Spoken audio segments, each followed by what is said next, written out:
Welcome to another edition of Podell Screencasts. Today we'll be discussing the Presidency of the United States and the executive branch over which he sees.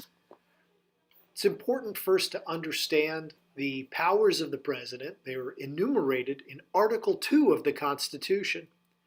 The President's primary job as head of the executive branch is to enforce the laws passed by Congress.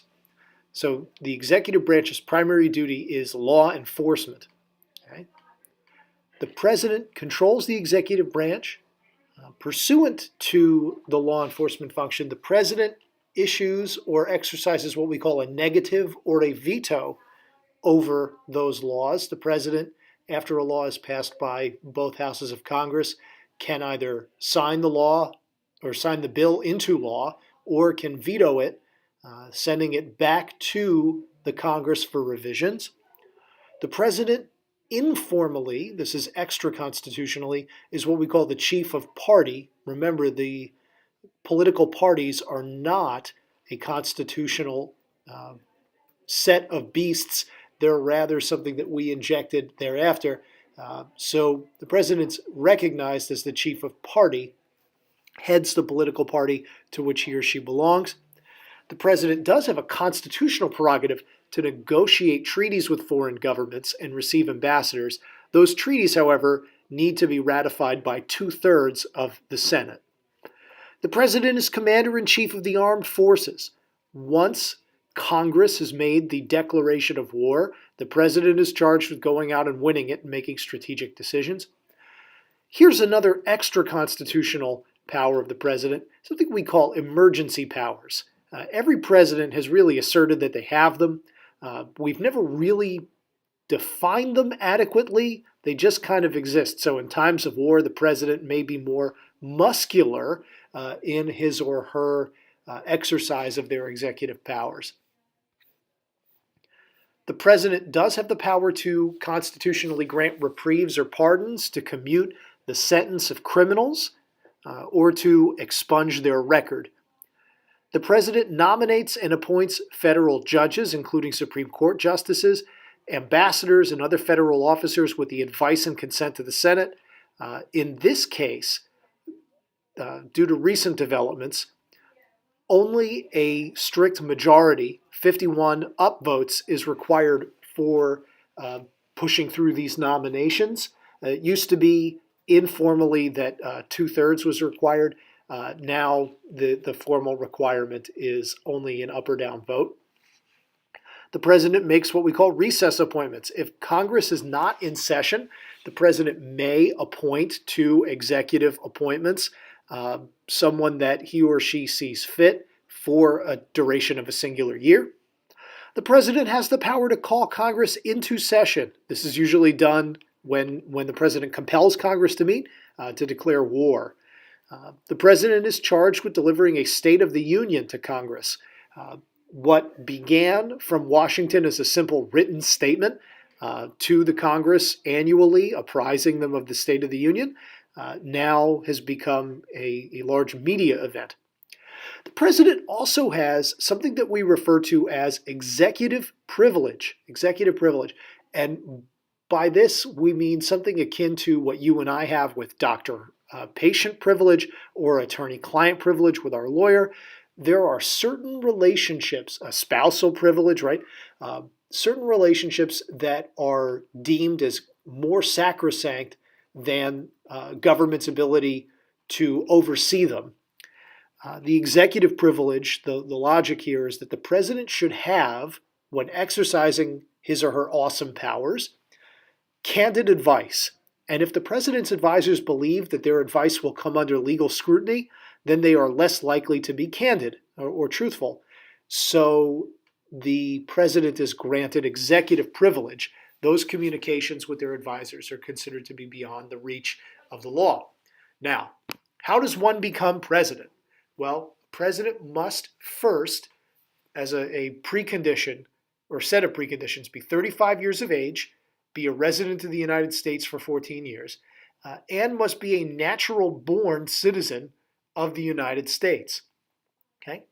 President goes through primaries and caucuses, A primary being a ballot election, either open to members of any political party, or a closed primary, open only to members of that political party, or a caucus where there is no secret ballot.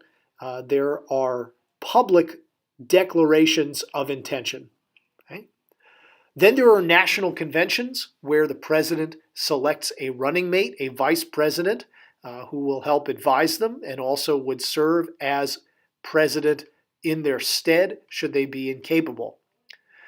Then there's a general election whereby voters in each of the various states declare their preference for the office.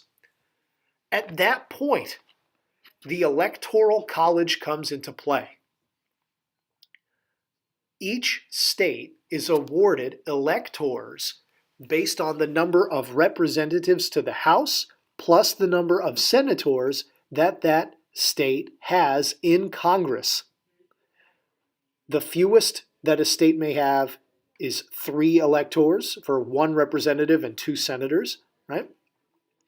The most numerous is California with 55 currently. They have 53 members of the House plus their 2 senators.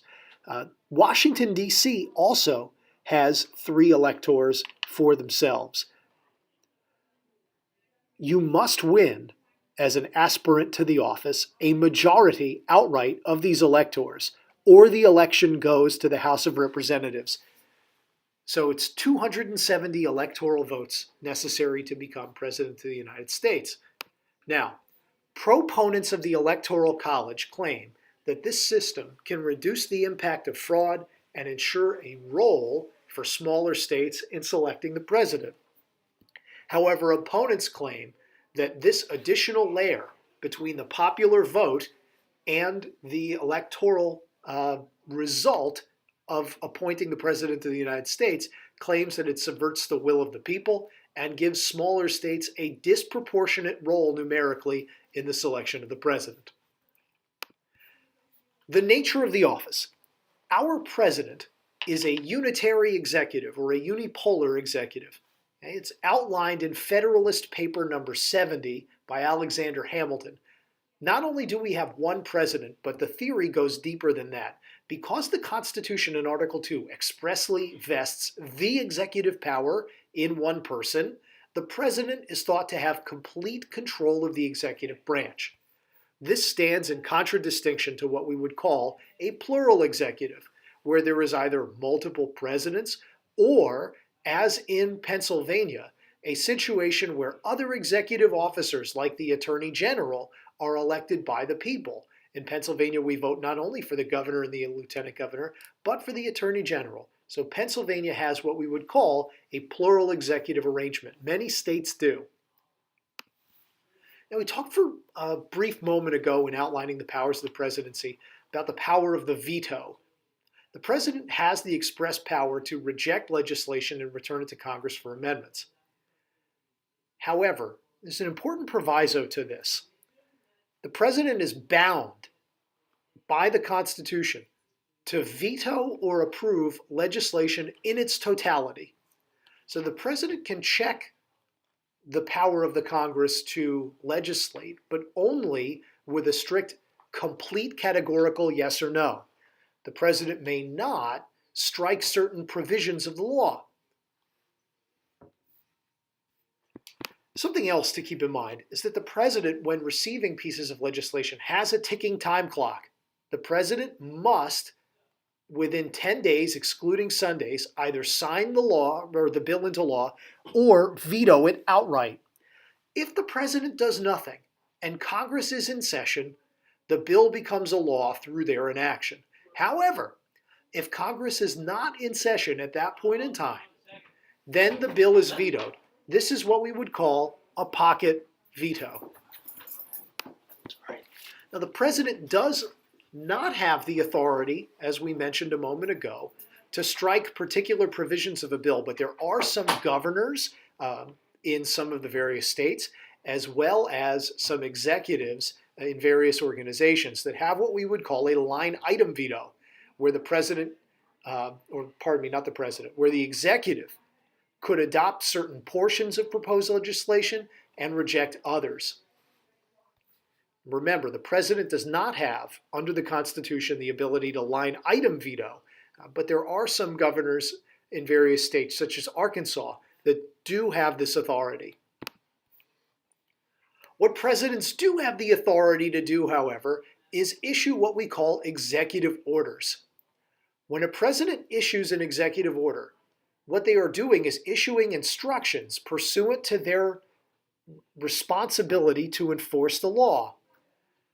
So the president may issue these executive orders to provide guidance to the executive branch and those people beneath the president in how to enforce the law or to exercise decision-making within the scope of a law delegated by Congress. These executive orders, like pieces of legislation, are subject to judicial review, so the judiciary may declare executive orders to be unconstitutional. However, executive orders raise serious and significant constitutional questions. Where exactly does guidance or instructions in how to enforce the law end, and where does it begin that these instructions become new laws in and of themselves or deviate so substantially from the text and intention of the law as passed by Congress that they constitute new laws in and of themselves? That's a serious question to consider. Other aspects of the executive branch that raise significant constitutional questions are these executive agencies, what we would call the machinery of government. Things like the National Environmental Protection Agency, right, the EPA. Things like the Department of Education, right, is an executive agency. Things like the Bureau of Alcohol, Tobacco, and Firearms. Those are executive agencies charged with administering and enforcing particular areas of the law. Their cabinet departments often, or their sub-cabinet departments, and their staffs. Here's a problem. These executive agencies write regulations with the force of law. This sounds an awful lot like Congress's power to legislate under Article 1. They also adjudicate disputes pursuant to those laws and regulations. Gosh, doesn't that sound like the judiciary's authority under Article 3? And they issue punishments under Article 2 of the Constitution, right, for transgressing those laws. So it raises significant constitutional questions about separation of powers. Now, let's say that we really, really don't like the President of the United States. Can we remove that president from office? Well, not really. But if the president, like all federal officials, commits what are called high crimes and misdemeanors, a definition left purposely vague by the founders, but also purposefully, intentionally grave, in that we don't necessarily want to remove our president at the drop of a hat, right? A president may be impeached like any other federal official. Here's how impeachment works. The House of Representatives passes what are called articles of impeachment outlining the president's commission of these high crimes or misdemeanors, and passes those articles by simple majority. It is at that point that the president is considered to be impeached. It's happened twice in our nation's history to Andrew Johnson, the successor to Abraham Lincoln post-assassination, as well as William Jefferson Clinton in the 1990s. Once the president is impeached, the Senate tries the case, serving as jury to determine whether or not the president will be removed from office. The Chief Justice of the Supreme Court presides over the hearing. 2/3 of the Senate must vote to convict the president in order to remove the president from office, or to remove any federal official, quite frankly. The punishment for conviction at that point is removal from office. However, the Senate does have the constitutional authority under the Constitution to add a proviso upon conviction that that person is forbidden from ever holding elective office at the federal level again. It's also important to note that the president or any other federal official being removed from office, it does not bar further criminal prosecution. That person is still subject to legal jeopardy under the typical definitions thereof. Thank you for watching this screencast. I hope you found it informative. Please don't forget to like or subscribe.